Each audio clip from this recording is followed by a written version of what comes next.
Power সেইকাৰণে যোগ্যজনক দিব লাগে। যদি পাৱাৰ কোনোবা অযোগ্যজনৰ হাতত পৰিল তেতিয়াহ'লে তাৰ পৰা সমাজৰ বিপত্তি আহিব। ইলেকশ্যন আহি আছে, আপোনালোকে পাৰ্টিৰ কথা নাই, যোগ্যজনক দিব।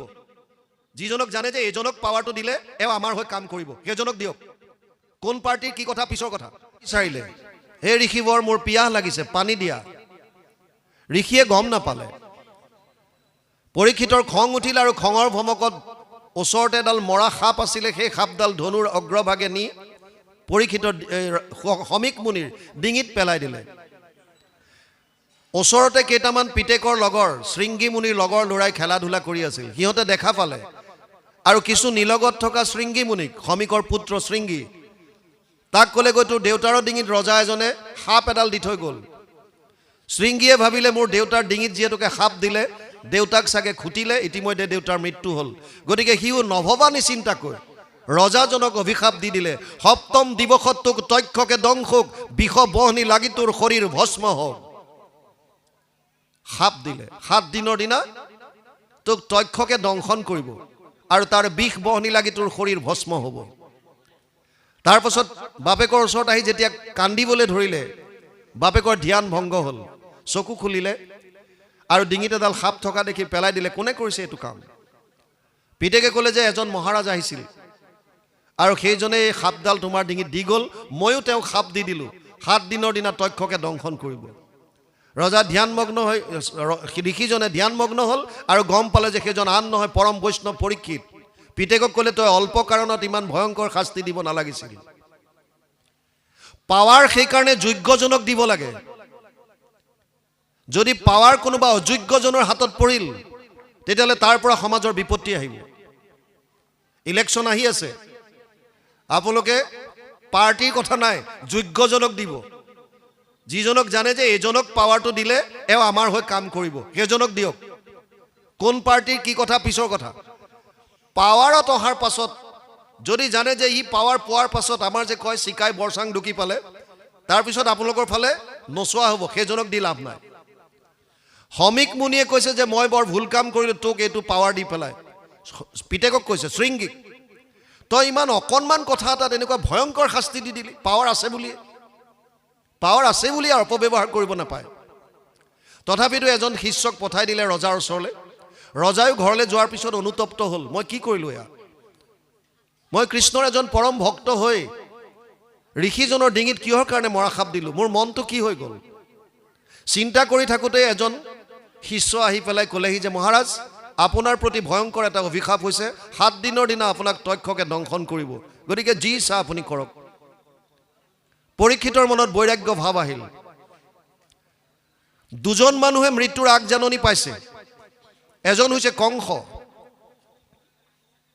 জাক লয়া জাস কংস সোণৰে অজ্ঞান, দৈব্যকীৰ অষ্টম গৰ্ভে তোৰলব্য প্ৰাণ। আকাশীবাণী হ'ল। কংসই ভাবিলে মোৰ প্ৰাণ, অষ্টম পুত্ৰ দৈব্যকীকে কাটি খতম কৰি দিম, আৰু তৰোৱাল উলিয়াই দৈব্যকীক কাটিব ধৰিলে। বসুদেৱে কাকুতি মিনতি কৰি ৰাখিলে, এয়া আপুনি জানে। আৰু পৰীক্ষিতে গম পাইছে যে 7 দিনৰ দিনা তক্ষকে দংশন কৰিব, কিন্তু পৰীক্ষিতে তক্ষকক দংশন কৰিবলৈ যোৱা নাই। পৰীক্ষিতৰ মনত পৰম বৈৰাগ্য ভাৱ আহিছে আৰু পুত্ৰ জন্মেজয়ক ৰাজ কাৰ্য দি গংগাৰ পাৰলৈ গমন কৰিলে। লগে লগে এই খবৰটো চৌদিশে বিয়পি পৰিল। আজিকালি যিটো ভাইৰেল হোৱা বুলি কয়, আজিকালি কয় নহয় মেছেজটো ভাইৰেল হৈ গৈছে। এই ভাইৰেল হৈ গ'ল, চব ফালে গুচি গ'ল খবৰ। আৰু ঋষি মুনিবিলাক আহি পেলাই গংগাৰ পাৰত চব একত্ৰিত হ'ল। ঋষিসকলৰ হাতত বহুত শক্তি আছে। আগৰ যিবিলাক ঋষি, তেওঁলোকে ৰজাক ক'লে মহাৰাজ চিন্তা কৰিব নালাগে, তক্ষক কোন, আমি আপোনাক ৰাখিম তক্ষকৰ পৰা।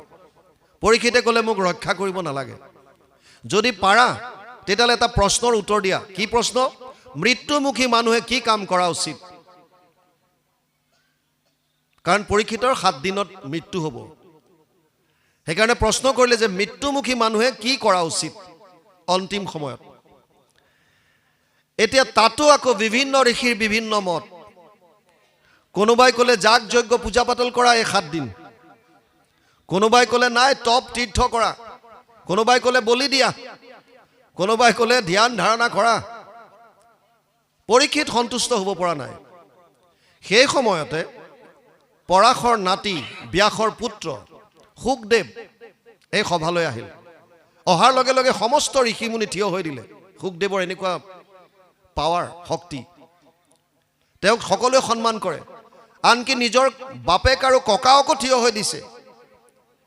শুকদেৱৰ এটা স্বভাৱ আছিল যে এটা জেগাত এজনী গাই দোহন কৰাৰ যিকণ সময়, গাই এজনী খিৰোৱাৰ যিকণ সময়, সিমান সময়হে এজেগাত থাকে, তাতকৈ বেছি কোনোদিন ক'তো থাকি পোৱা নাই।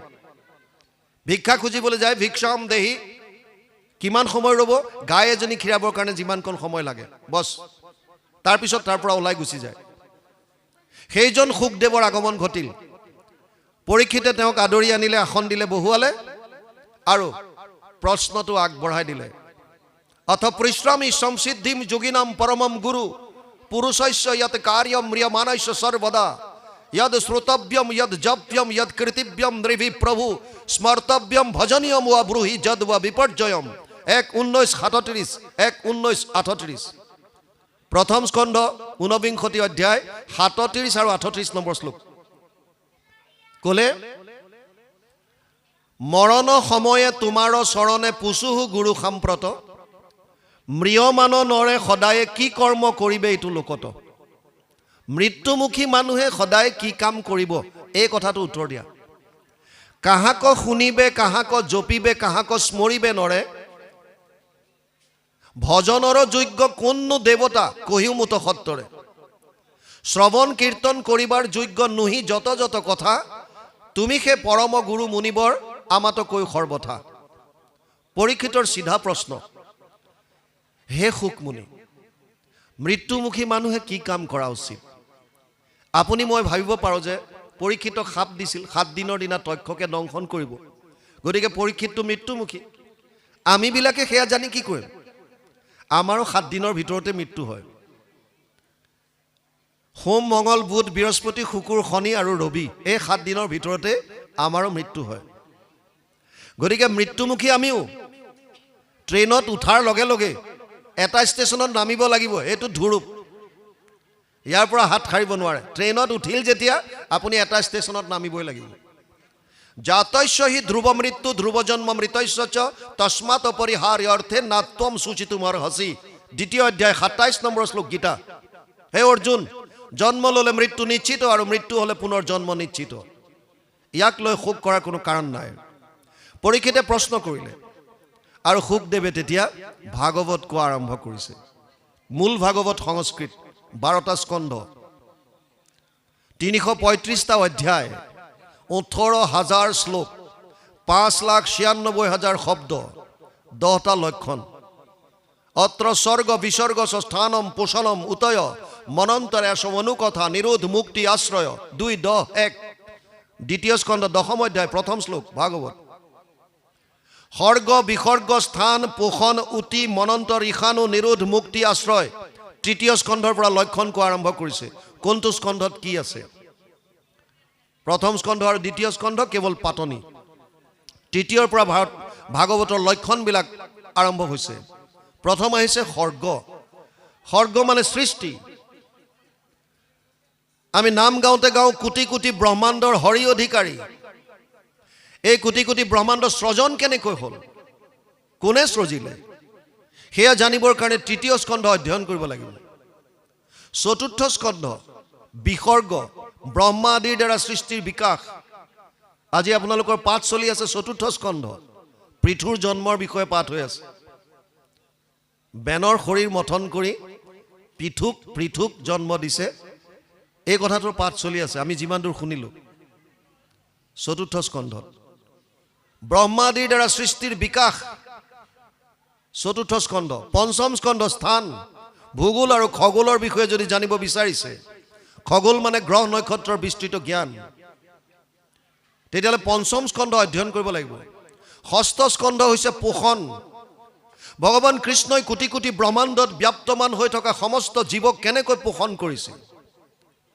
এটা সন্তান জন্ম হোৱাৰ প্ৰাক মুহূৰ্তত মাতৃৰ স্তনত তাৰ খাদ্য গাখীৰ তৈয়াৰ কৰি দিয়ে। কিমান কৃপালু ভগৱান, কেনেকৈ সম্ভৱ?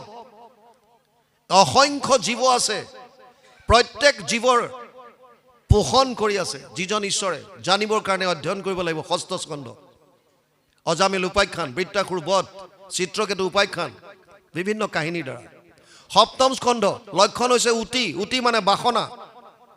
তিনি ধৰণৰ বাসনা আছে। এক হৈছে দৈবিক বাসনা, এক হৈছে আসুৰিক বাসনা, এক হৈছে মানৱীয় বাসনা। মহন্তৰ কোপত